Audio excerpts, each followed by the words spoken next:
You would think that that would be like day one of janitor school, okay? Don't do this. All right, number 23. Yes, sir. Yes. Check in my big desk drawer, and if you can't find one in there, then look in the, yeah, then you have to sharpen it your own self. All right, so the first thing we're going to do is we're going to graph this. It says f of x equals 5 times x minus 4 plus 10. We haven't really done a lot of graphing recently. Any bright ideas how you want to go about graphing this? Starts at minus 10 because the minus 10 on the end of the thing, okay?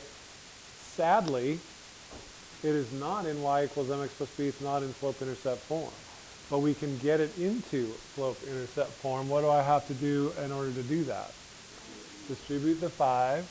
So that would give me 5x minus 20 minus 10. And then if I combine those two like terms, I would get 5x minus 30. Okay? So now we know what's the y-intercept. No. Negative 30. So I'm just going to jot that over here. The y-intercept is negative 30.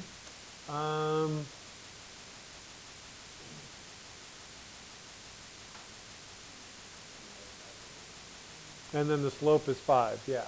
So it looks like maybe we need to choose a different scale in order to fit this all onto the graph. Go by 10, okay. So let's go by 10. So this is negative 10, negative 20, negative 30, 10, 20, 30. Okay, so the y-intercept we decided is negative 30, so I'm going to put a dot right there. And then, where do I go from there? Up 5 and over 1. 1, 2, 3, 4, 5 and over 1. And we made the scale different, so when I'm going up 5, I'm actually going up 50. And when I go over 1, I'm actually going over 10, but 50 over 10 is still 5. So that will work out for us, okay?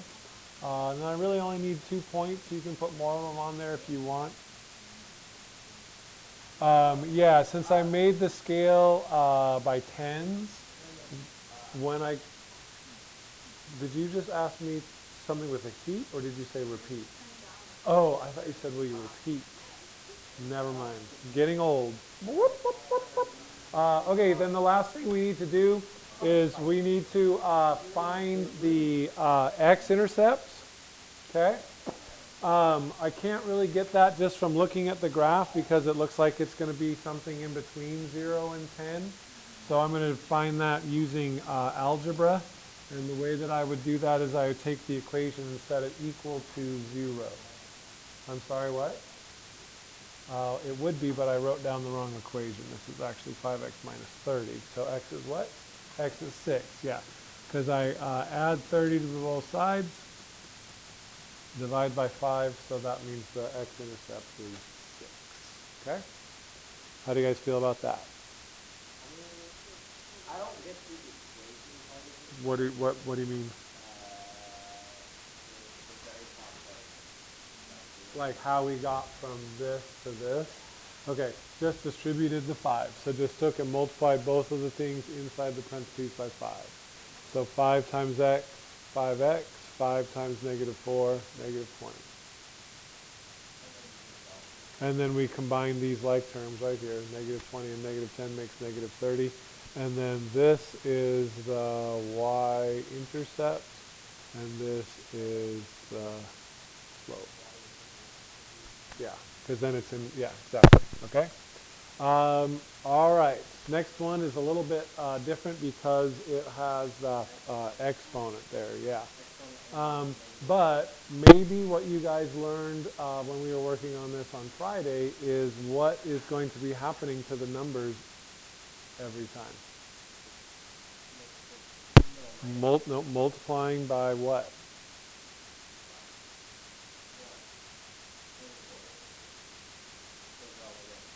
Okay. There's one number left in the problem that you didn't name. What's the answer? 2. Since the base is 2, the numbers are going to all be multiplying by 2. So all we need to do is find one number to start with. So give me an x. 5? I want to use 5. 2. Let's plug in x equals 2. Okay? We could, Jaron, do 5, but we'd get a pretty big number from that, and I'd, like to start with something a little bit easier than that. So if we plug in 2, 2 minus 1 is 2 minus 1 is 1. So this would be 5 times 2 to the first. 2 to the first is 2. And 5 times 2 is 10. So when x equals 2, y equals 10, how far up does this go? 1, 2, 3, 4, 5, 6, 7, 8. So should we go by 2s, perhaps? Okay. So let's go by 2s in both directions. So 2, 10 is on the graph, okay? All right, so then you guys said it doubles each time because the base is 2. So the next one would be at 20. That's too much. So if it doubles when you're going that way, what happens when you go the other way? Magic? It divides by 2. Very good. So instead of being at 210, the next point would be at 1, 5. Okay. And then what would the next one be at? 0. Good, because half of 5 is 2.5, so now I'm kind of guesstimating a little bit.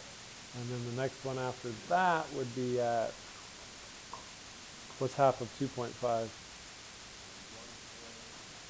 1.25, good, so that would be like down here somewhere. And then this is that thing where it's going to get closer and closer to 0, but it's never going to actually equal 0. Okay, so the graph looks something like that. Because when you keep cutting something in half, right, you'll never get to the 0. It'll get smaller and smaller and smaller, but it'll never actually equal 0. So what's the x-intercept? Where does it cross the x-axis? It never does. So that is none. What's the y-intercept? It did cross the y-axis. It does. Not at 2. Not at 10. Remember we went from 10, then to 5, then to what? 2.5. So the y-intercept is 2.5.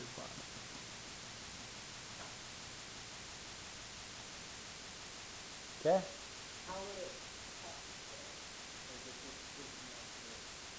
How would it touch what? Well, it does. I mean, you can see it does go through. Let me put this on a little better. Let's go to the bat cave. So this is 5 times 2 to the x minus 1. So it does touch the... Oh, I'm sorry, I got that wrong. That should be in the exponent still.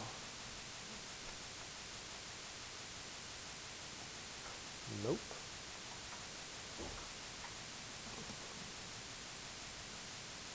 Okay, what now? Yeah. It's never going to touch the x-axis. So if I scroll this way, it looks like it's right on the x-axis. But if I super zoom in, then you can see that there's actually space. Hey, where is it? I guess you can't really see that very well, can you?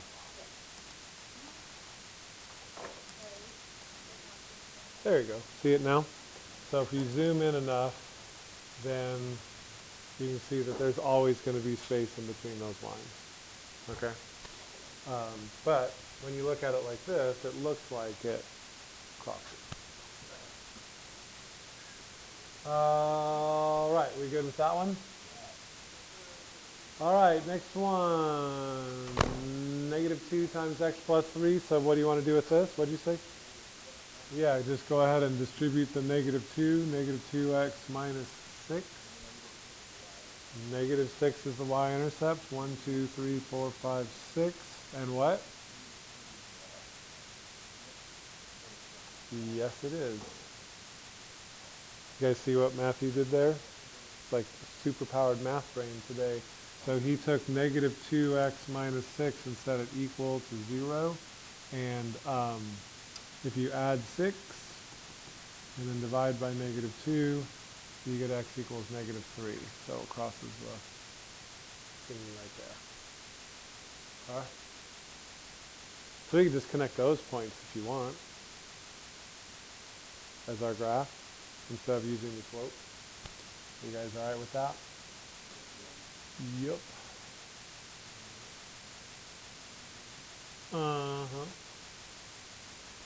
And then what was the y-intercept again? Negative 6. Yeah, the x-intercept is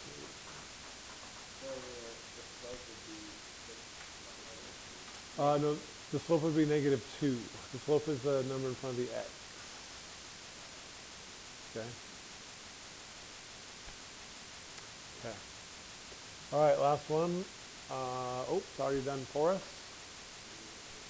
The y-intercept is negative 8. And the x is what?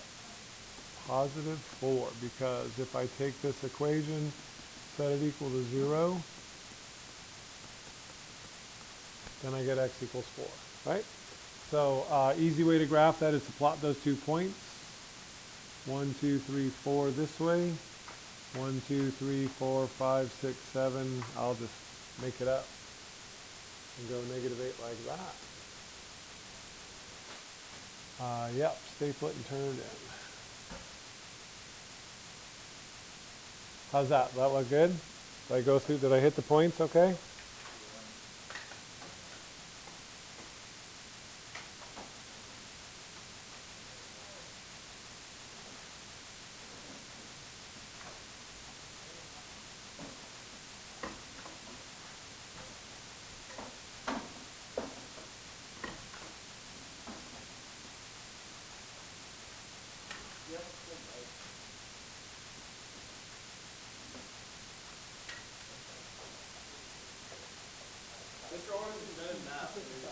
Okay, so the next section says, so what we're going to do now is we've been looking at linear models or linear equations, and we've been looking at exponential ones.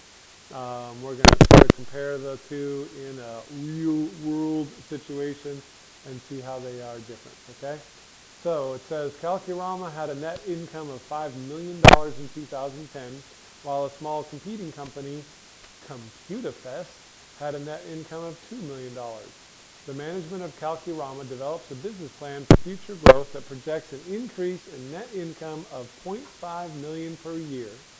So Calcurama,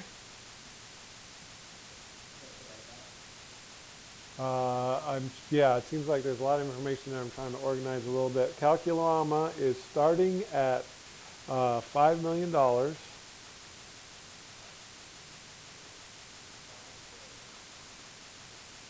And it's going up by $500,000 every year. Okay?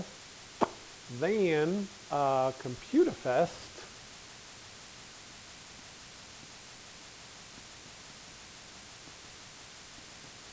they are starting at only $2 million.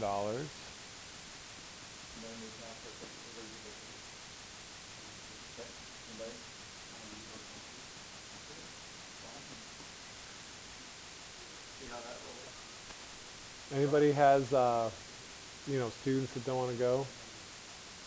Send them down here. Yeah. Well, I've already talked to some students in my 6th grade class that are unable to meet the financial obligations to go. So it is. It's a lot. Yeah. So I said, hey, that's no big deal. Stay here. Safe place. You're welcome. Anytime. Yeah. Exactly.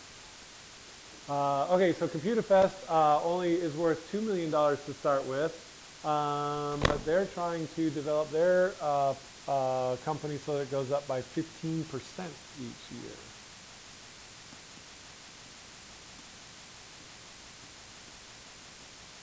Okay, does that kind of make sense?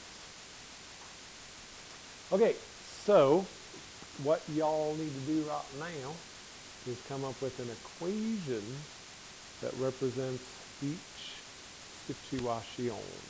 And I feel like it'd be best if we just went in the millions, so you don't have to write all those zeros. Okay? All right? So I'm going to give you guys a couple minutes to work on that on your own, and then we will see what you came up with. All right, so somebody want to share what you got for either one of the two businesses? ComputerFest, what you got for ComputerFest?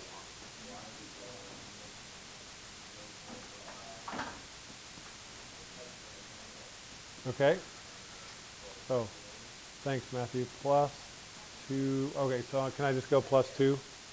Not write all the zeros. All right, so Luis says y equals 0.15. I'm assuming that's the 15% to the x power plus 2. Anybody else have something different or one for the other for Calcurama? Sharon?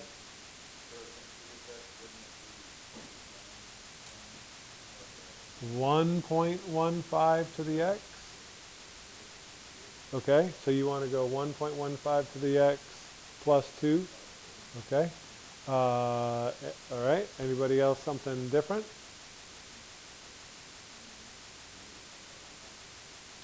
Yeah, 1.15. Yeah, that's what we got going there. Okay. Anybody else anything different for ComputerFest? Okay. Anybody come up with anything for Calcurama? Yes.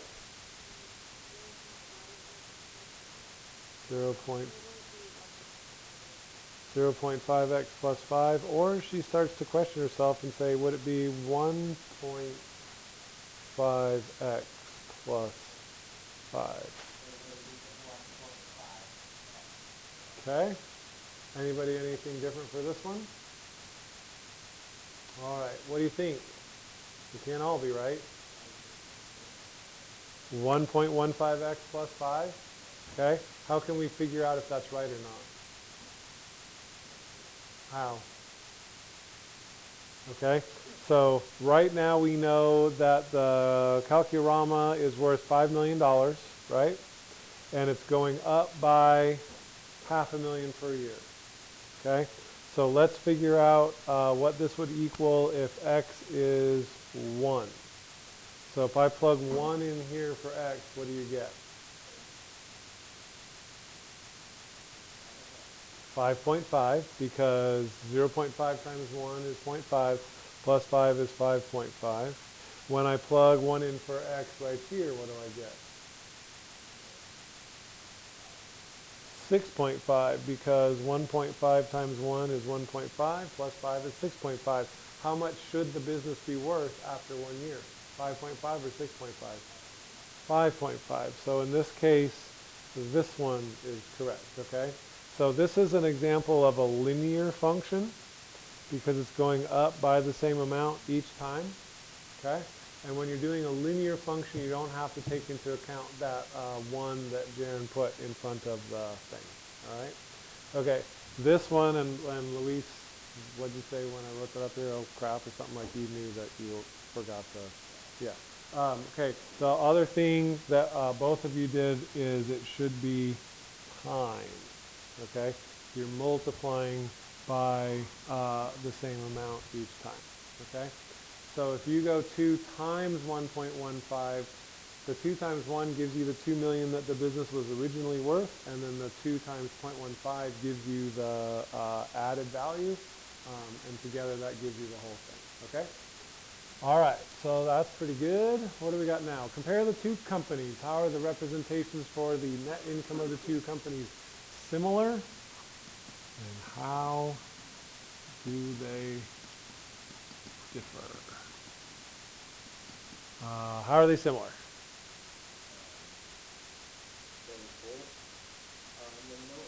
Okay, both in the millions.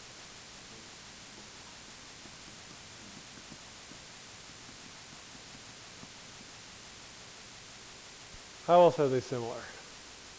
They both have a 5. They both have a 5. Okay. Good. They're both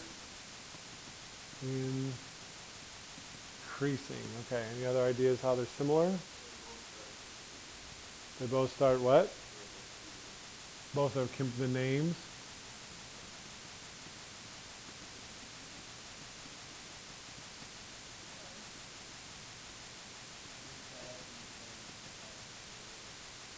Okay.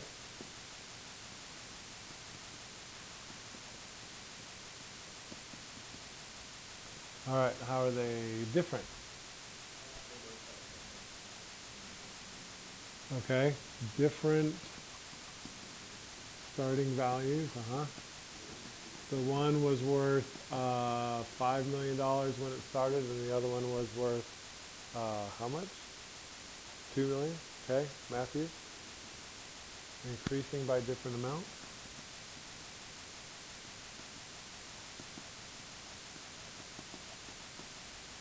Sharon? Huh? Oh, he's only this. Okay.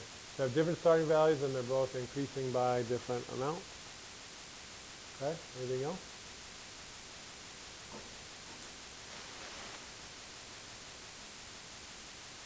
All right.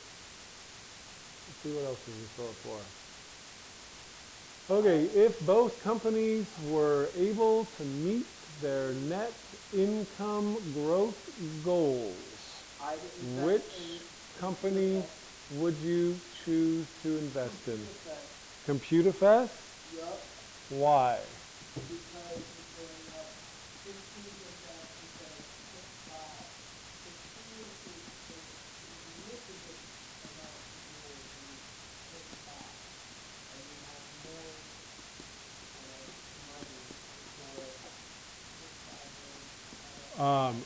But what is 15% of 2 million? What's 2 million times 0.15? I think Weston did that before. I heard him say 300,000. So Computer Fest is only going up by 300,000. The other one's going up by 500,000, 500,000. Oh. So wouldn't you want the other one? Jaron? Eventually, huh?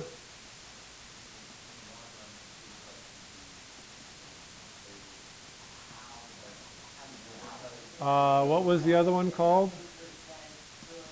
What's the other one called? Computerama? Okay, let's put Jaron's claim to the test. Okay, Jaron basically could be sitting in a really big chair behind a huge oak desk selling stocks to people with that sort of stocks. Like he could be like a big money guy. Well, you really want to invest in this one because it's got a more stable. I mean, you sounded like you really knew what you were talking about. So Computerama is worth $5 million to start with, and then it's going up by $500,000. So how much would it be worth after the first year? 5.5. How much would it be? 6? Okay. So that means in 4 years, Computerama would be worth $7 million. Let's see if Sharon's right and see how that compares to Computer Fest. They started at 2. So we figured out because Weston said it was going to be going up by 300,000, it would go 2.3. No. How do I figure out what the next thing is? Yes. Good. I'm going to multiply this by 1.15. That's where the 1.15 comes in our formula. What is 2.3 times 1.15? 2.64. So how much did it go up by this time? Not 0.3, but 0.34, right? A little bit more. If I take this and multiply it again by 1.15, what is it worth after 3 years? 3.036, so like 3.04. So now that's gone up by 0.4. So the first time it went up by 0.3, then it went up by 0.34. Now it's gone up by 0.4. How much will it go up by the next time? 3.49. Okay, so then it would have gone up by 0.45. so do you guys see that Jaron is absolutely correct? That to start with, this is going up by less than the other one. But if we stick with it for long enough, then it's going to get caught, it's going to catch up, right? Because here it went up by 0.34. Here it went up by 0.4. Then here it went up by 0.45, so you're almost there. The next year it'll be pretty close to 0.5, and then after that it'll surpass the other one. Okay? All right. So you were right, Nathan, but for the wrong reason. No, I said that. All right. When, if ever, would your projection suggest that the two companies have the same net income? In other words, when would these two tables be the same? After 4 years, not so much. Let's go to the Batcave one more time. So the first equation was 5 plus, Talia got this one right, 0.5x. And then the next equation was 1.15 to the x times 2. Okay, so let's, how do we tell when those are going to be the same? Set them equal to each other. Yeah, then we have to do some tricky algebra because that x is in the top. I don't like that very much. Do you want to guess and check, or should we look at the graph? Look at the graph. Okay, since we're here in the graph anyway. Okay, so you can see from this, the red one is the CompuROM or whatever. So it takes a while for it to catch up. But then, yeah, after about 12 years, then it's going to be equal to the other one and then pass it after that. So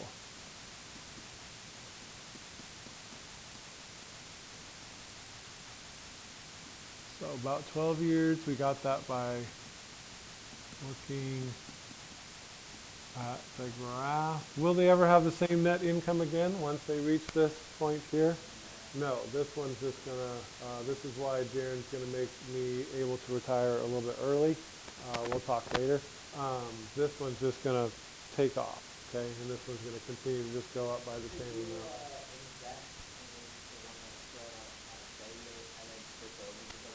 Ah, good question. Yeah, well, you have to talk to your broker about that. The problem with that is, Nathan, that every time you make an investment, you have to pay Jaron a commission to do that for you. And every time you ask him to sell some of your stocks, he gets some money for that too. So you don't get to just like do it for free. So that is, yeah. I read a thing that like, if you didn't have to pay any fees, if you looked at the stock market and I think every time it went down like 3 days in a row, you sold everything, and then every time it went up 2, you bought everything, you'd make a killing. But then when you take into account the commissions, then you would end up not doing as well as if you just wrote it out the whole time. So maybe if you just reminded Jaron that you guys went to school together, you were buds, and maybe got the Montana discount. Oh, no, okay, shot down. Okay, they'll never have the same income again, okay? Okay, since we are creating the models for these companies, we can choose to have a discrete model or a continuous model. What are the advantages or disadvantages for each type of model? So would you guys prefer for this to have a continuous or discrete model? Why? Less graphing, okay.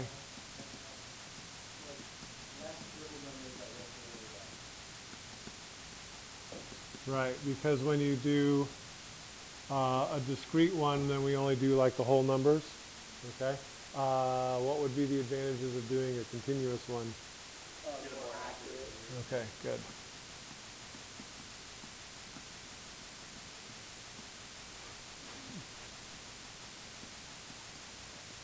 Yeah, for me, when I get my retirement statements, I don't want to have to wait till the end of the year to know what's going on. I want to know every month. In fact, I can click on the thing and then know every day if I need to. Yeah, okay, so you guys should be able hopefully to do at least part of the homework for lesson 8 now on your